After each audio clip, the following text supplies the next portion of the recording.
मसीह में मेरे सभी भाई बहनों को मेरा प्यार भरा प्रेज द लॉर्ड। आज का वचन है याकूब की पत्री अध्याय 1 12 से 27।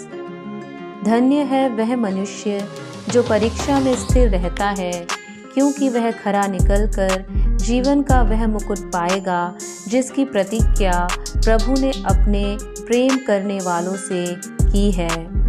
जब किसी की परीक्षा हो तो वह ये ना कहे कि मेरी परीक्षा परमेश्वर की ओर से होती है, क्योंकि ना तो बुरी बातों से परमेश्वर की परीक्षा हो सकती है और न वह किसी की परीक्षा आप करता है, परंतु प्रत्येक व्यक्ति अपनी ही अभिलाषा से खिंचकर और फंसकर परीक्षा में पड़ता है।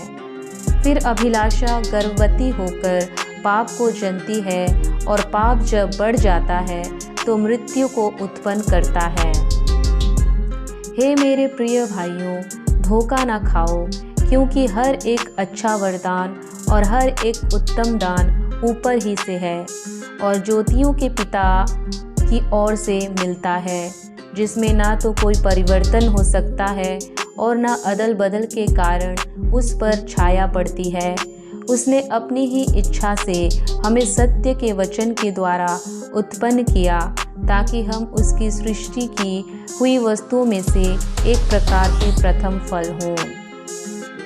हे मेरे प्रिय भाइयों, ये बात तुम जान लो, हर एक मनुष्य सुनने के लिए तत्पर और बोलने में धीर और क्रोध में धीमा हो, क्योंकि मनुष्य का क्रोध परमेश्वर के धर्म का निर्वाह नहीं कर सकता।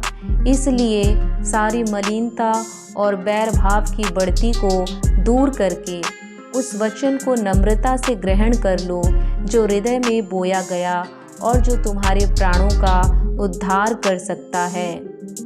परंतु वचन पर चलने वाले बनो और केवल सुनने वाले ही नहीं जो अपने आप को धोखा देते हैं, क्योंकि जो कोई वचन का सुनने वाला हो और उस पर चलने वाला ना हो तो वह उस मनुष्य के समान है जो अपना स्वाभाविक मुंह दर्पण में देखता है, इसलिए कि वह अपने आप को देखकर चला जाता और तुरंत भूल जाता है कि वह कैसा था।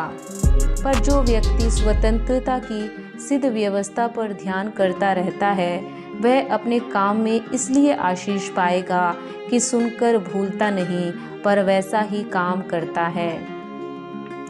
यदि कोई अपने आप को भक्त समझे और अपनी जीभ पर लगाम ना दे पर अपने हृदय को धोखा दे तो उसकी भक्ति व्यर्थ है। हमारे परमेश्वर और पिता के निकट शुद्ध और निर्मल भक्ति ये है कि अनाथों और विधवाओं के क्लेश में उसकी सुधि ले और अपने आप को इस संसार से निष्कलंक रखे। प्रभु इस वचन के द्वारा आपको आशीष दें। आमीन।